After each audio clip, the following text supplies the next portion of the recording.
At 0900 hours on September 27, 1942, Lieutenant Colonel William Whaling stood silently at the edge of Henderson Field on Guadalcanal, the thick, humid air heavy with the oppressive sounds of the jungle.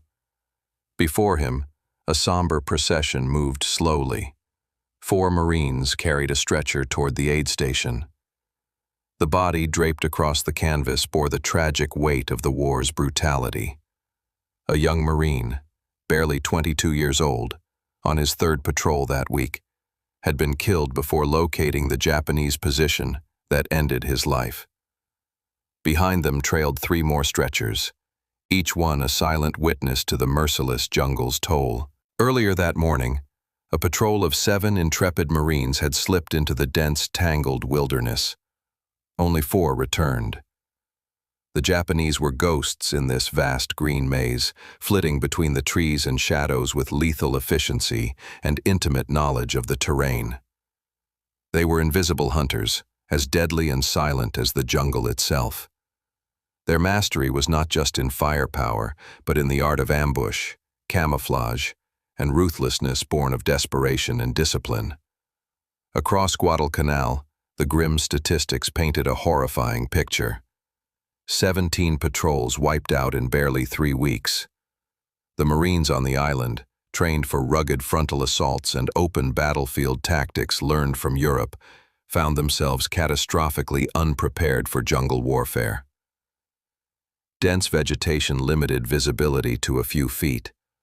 Officers were sniped from unseen vantage points before issuing orders, while entire squads could find themselves trapped under vicious machine gun fire, raining down from concealed nests.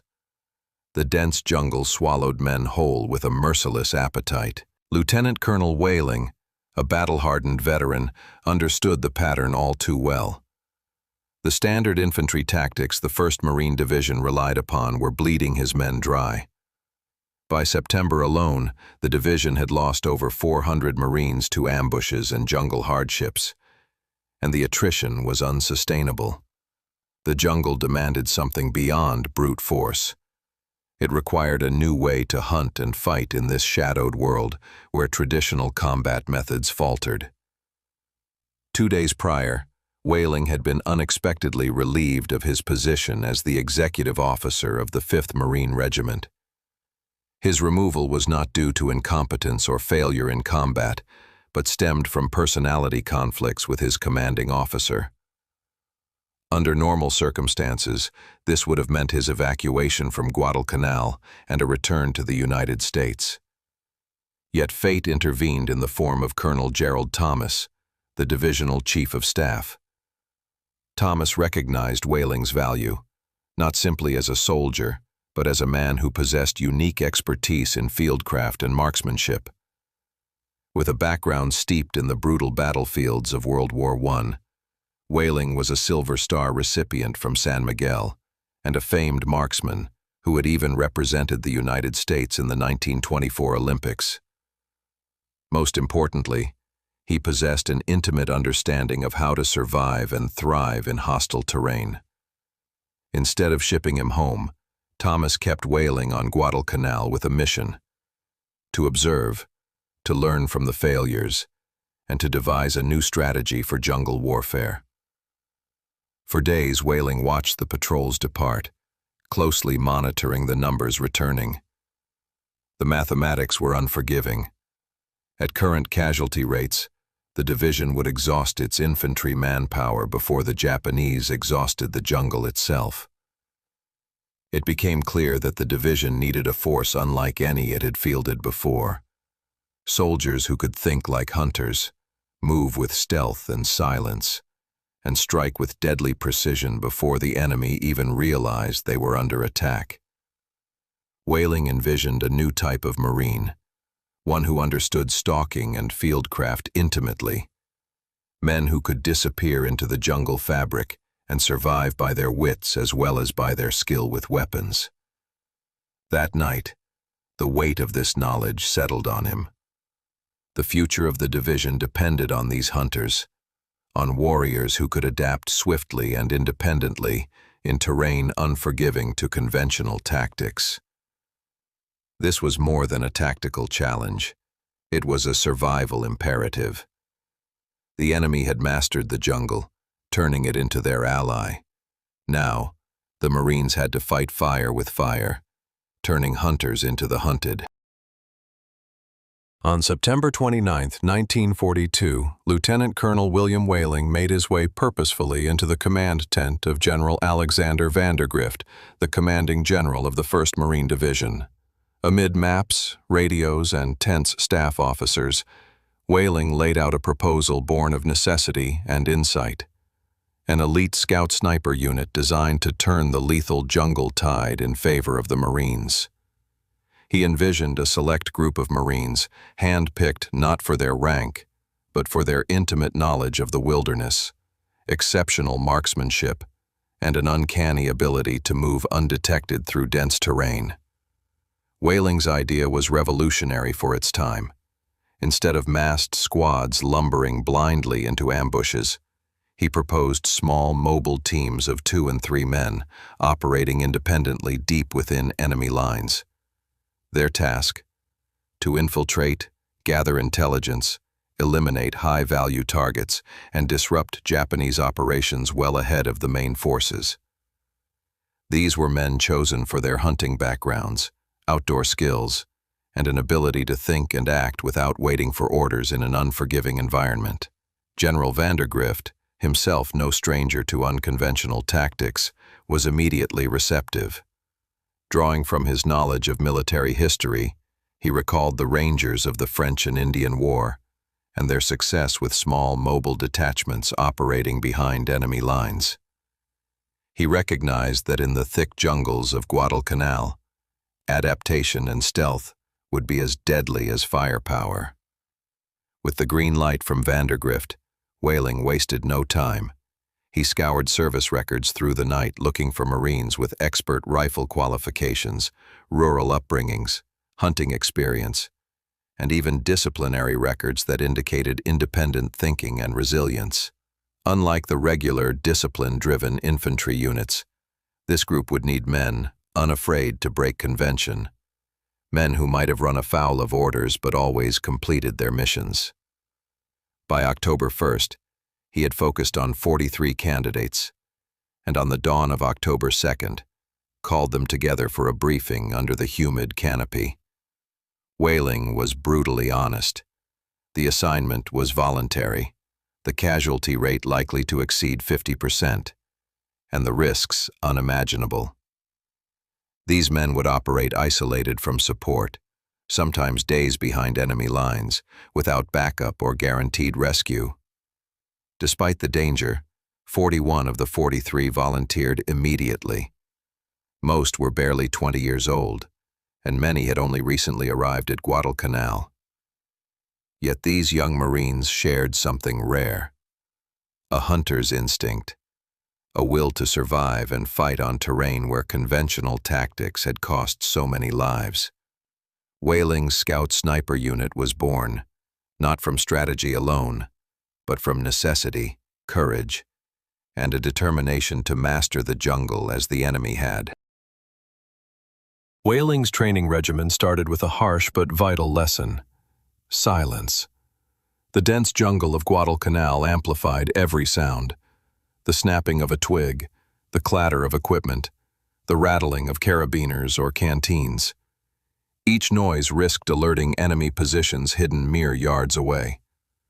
When Whaling led his volunteers into the jungle west of Henderson Field on October 3rd, every man failed the first test: to walk just 100 yards without making noise. Their boots cracked branches, their gear clanked, and they betrayed their presence instantly. Undeterred, Whaling began stripping down their equipment. Metal parts were taped down, canteen hooks wrapped in cloth. He replaced their standard-issue boots with softer-soled shoes. For 3 grueling days, the men repeated the silent movement drills. Only half eventually succeeded, able to creep through dense foliage undetected, even within 200 yards of Japanese positions. Marksmanship became the next crucible. The combat marksmanship taught at rifle ranges was irrelevant here. Whaling insisted his snipers estimate distances by terrain features, sizes of leaves, shadows on moss, the curve of branches, and judge wind speed and direction by watching the sway of vines and grasses. They trained to shoot from unstable and awkward positions, atop slippery rocks, leaning on bent branches, lying in mud or crouched behind barely concealed bark. All in the biting humidity where sweat blurred sight and made trigger control difficult. By October 10th, his shooters regularly hit targets at 400 yards with iron sights, a feat that astonished seasoned Marines hardened by brutal jungle combat. Yet it was not just skill with the rifle Whaling sought to develop. For every man, independent thinking and tactical improvisation were mandatory. Unlike traditional Marine infantry, which operated in squads with strict chains of command and orders from senior officers, Whaling's sniper teams operated in pairs or triplets. They often spent days alone behind enemy lines, forced to adapt strategies on the fly, overcome unexpected dangers, and achieve objectives without backup. Whaling taught them map reading and terrain analysis, skills neglected by regular infantry who relied heavily on officers' direction. His snipers learned to identify ambush positions, judge enemy strength by campfire smoke or troop movement, and sketch the layout and defenses of enemy encampments. This training forged hunters in the jungle, soldiers who could track, stalk, and strike with silence and precision, reversing the deadly calculus that had claimed hundreds of lives in the previous weeks. On October 13th, Whaling received crucial orders. The 1st Marine Division was preparing for a major offensive across the Matanikau River, an operation slated to be one of the most intense and deadly of the Guadalcanal campaign. The Japanese had entrenched themselves firmly on the western side of the river, with machine gun nests guarding every approach and artillery positions hidden beneath the dense jungle canopy. Regular patrols venturing into this no-man's land were consistently ambushed, sustaining heavy casualties. Whaling's task was clear but daunting. He was to deploy his partially trained scout sniper teams ahead of the main assault. Their mission was to infiltrate deep behind enemy lines, gather detailed intelligence on Japanese defenses, locate command posts, artillery positions, and enemy troop movements, and disrupt the enemy's ability to respond effectively. The success of the upcoming offensive depended on accurate information, something regular patrols had failed to provide despite months of effort. Handpicking 8 of his best men, Whaling split them into 4 teams and assigned each a specific sector to scout. They were instructed to avoid direct enemy contact whenever possible, but to prioritize their reconnaissance duties above all else. Should they become pinned down, they were to rely solely on their own resourcefulness. No rescue missions would be sent. The division could not afford to commit more men to search parties during this pivotal phase.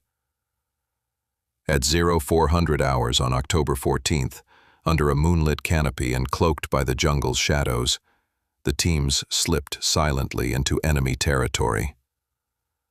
The first team, composed of 2 Marines from Montana, expert in elk hunting, moved west along the river for 3 hours before discovering a Japanese artillery position hidden under camouflage netting. They counted 4 Type 92 howitzers, around 60 soldiers, and noted ammunition crates. Swiftly and quietly, they sketched detailed maps and retraced their steps back to friendly lines by noon. Subsequent teams found a machine gun nest overlooking a vital river crossing and mapped extensive enemy patrol routes. The 4th team was forced into a tense encounter when a Japanese patrol stumbled upon their position. In a moment that combined nerves and training, one Marine took the lethal first shot, dropping a Japanese soldier silently and scattering the rest, who then raised the alert. A 30-minute chase ensued through the jungle before the scouts reached safety, though enemy forces closely pursued. Despite the danger, these teams returned with critical intelligence that dramatically shifted the tactical understanding of the battlefield. Their work revealed Japanese encampments, troop numbers, and defensive layouts that regular patrols had failed to identify after months of costly probing.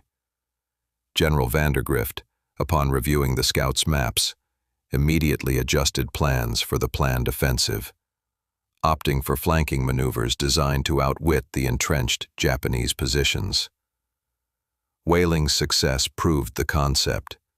Small, highly trained teams operating independently could navigate the hostile jungle terrain, gather actionable intelligence, and survive against overwhelming odds where larger forces had faltered. The effectiveness of his scout sniper unit opened a new chapter in Marine jungle warfare, providing the division with the eyes and ears it direly lacked in Guadalcanal's deadly undergrowth. Building upon the resounding success of his initial teams, Lieutenant Colonel William Whaling received orders to expand his scout sniper unit. General Vandergrift recognized the crucial role these men played in turning the tide of jungle combat, and aimed to amplify their impact during the forthcoming phases of the Guadalcanal campaign. More volunteers were needed, specifically 60 more Marines, carefully selected to maintain the rigorous standards Whaling had established. As this expanded company took shape, the Matanacao offensive loomed.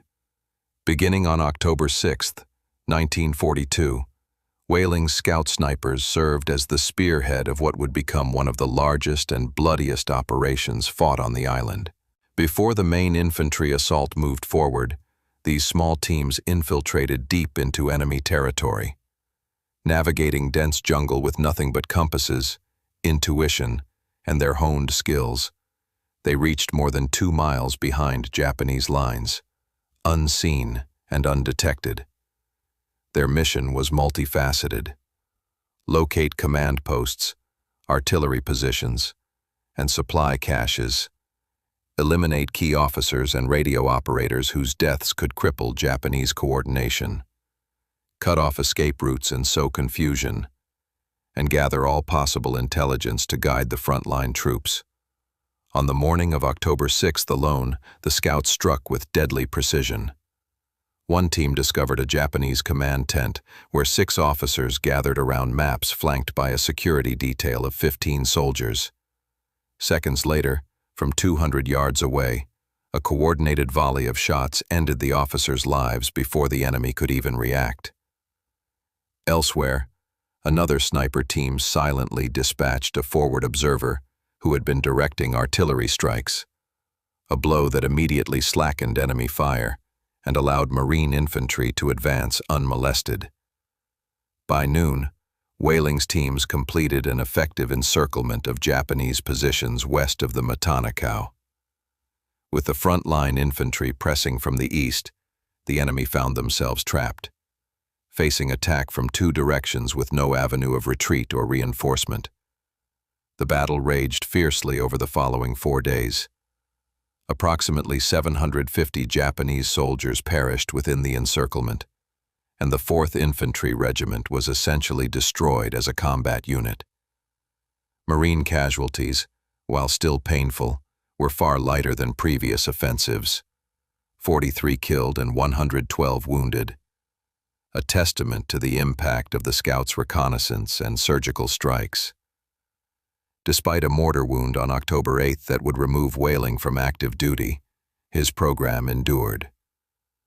The 1st Marine Division institutionalized scout sniper platoons within each infantry regiment and formed dedicated reconnaissance sections in headquarters companies. Selection and training protocols became official, ensuring that every Marine operating in the division learned from Whaling's hard-won lessons. This transformation in tactics paved the way for future successes on Guadalcanal and beyond. The effectiveness of William Whaling's Scout Sniper Unit did not go unnoticed within the Marine Corps, but it also inspired a different approach on the part of a young, unconventional Marine officer named First Lieutenant Frank Tachsky. While Whaling had selected men for their hunting and fieldcraft expertise, disciplined Marines who blended into the jungle like shadows, Tachki sought a more aggressive and unorthodox breed of Marines. Those who had clashed with authority, men who had won fights and found themselves in the brig for it. Tachki's mission was to create an elite scout sniper platoon within the 6th Marine Regiment that operated not only with stealth, but with ferocity and raw combat instinct.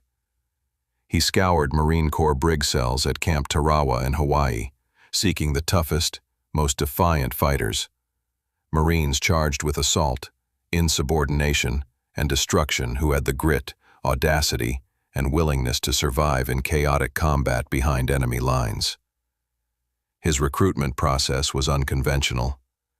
Tachki believed that in any fight, it was the victor who was sent to the brig, while the loser was sent to sickbay. Those who survived brawls unscathed demonstrated a level of toughness and resolve critical for jungle warfare.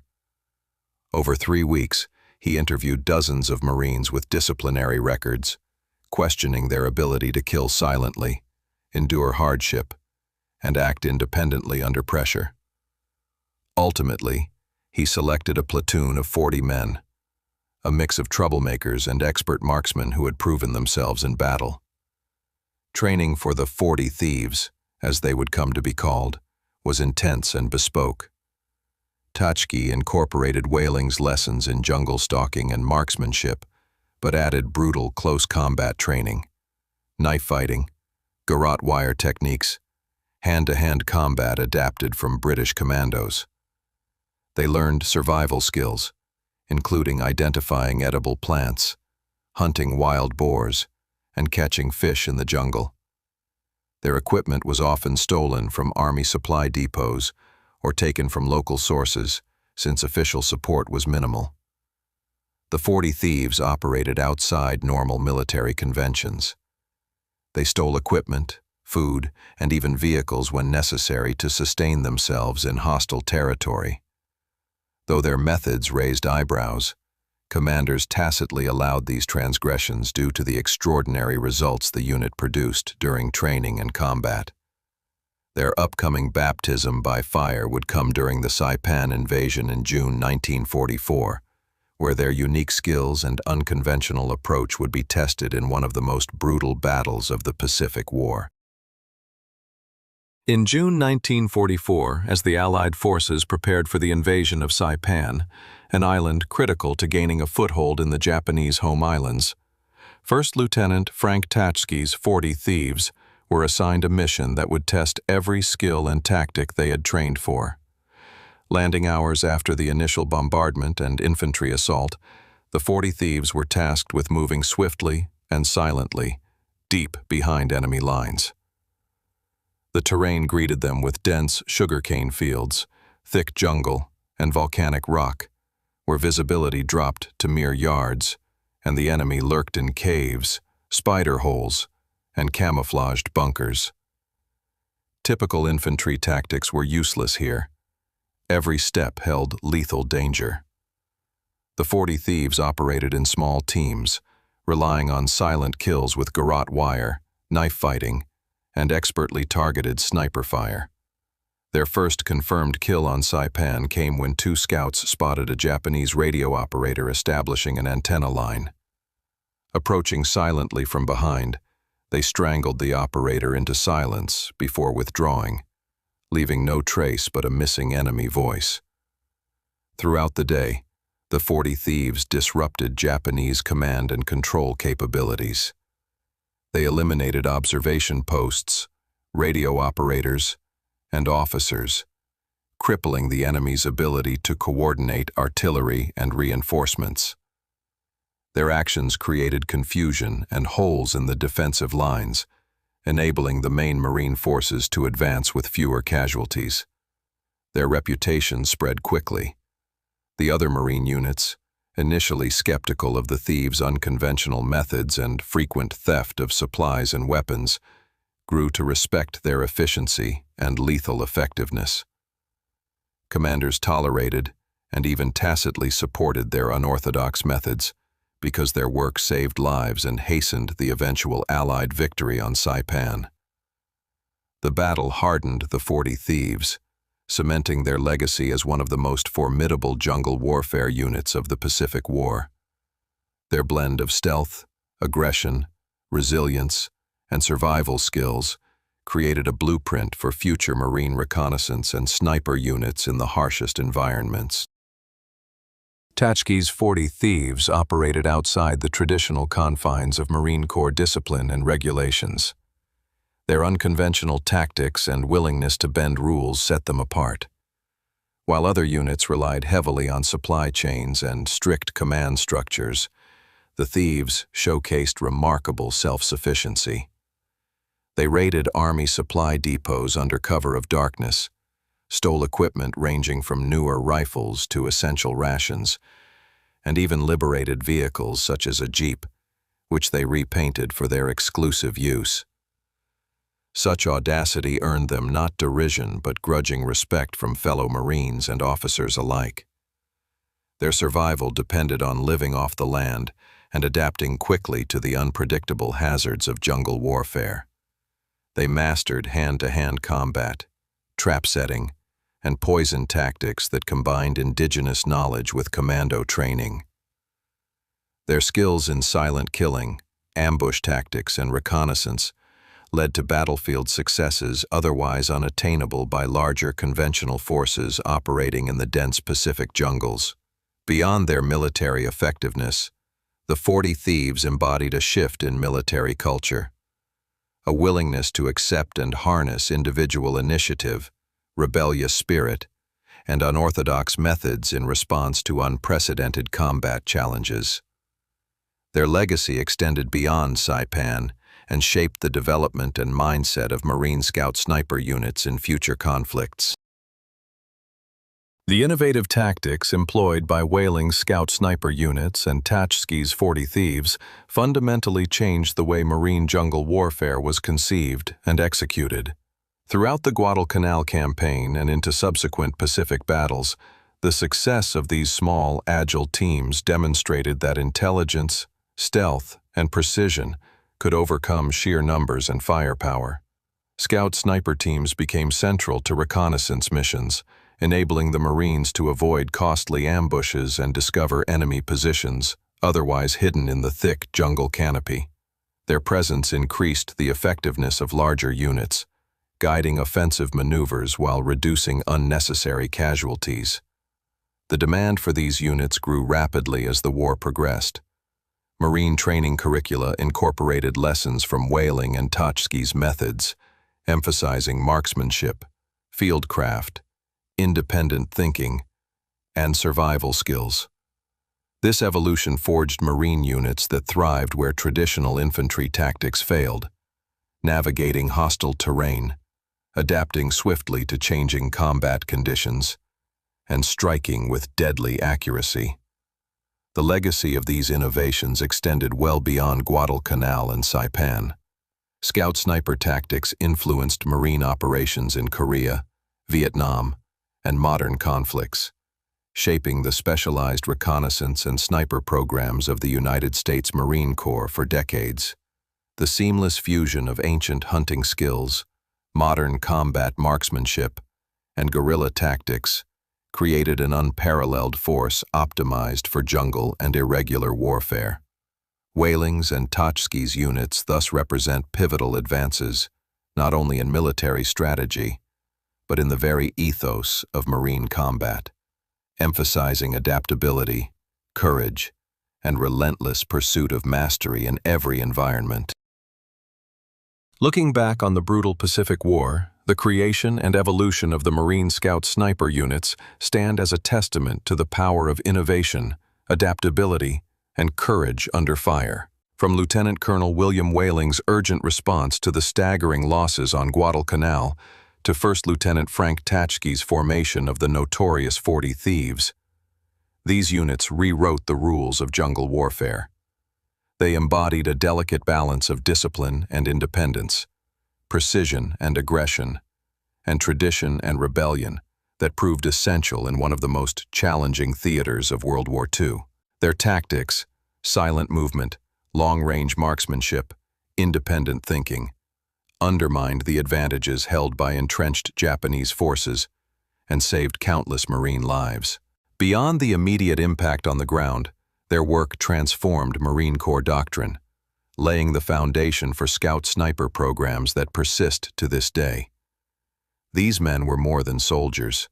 They were hunters, pioneers of a combat style born in necessity and honed in the unforgiving jungles of the Pacific. Their legacy is echoed in every modern Marine sniper's training and combat mindset, a reminder that the greatest victories often come not from sheer force, but from mastery of the subtle art of unseen warfare. As the sun set on the Pacific battles of World War II, the spirit of these Scout snipers remained, silent, watchful, deadly, guardians in the shadows, shaping the future of warfare for generations to come.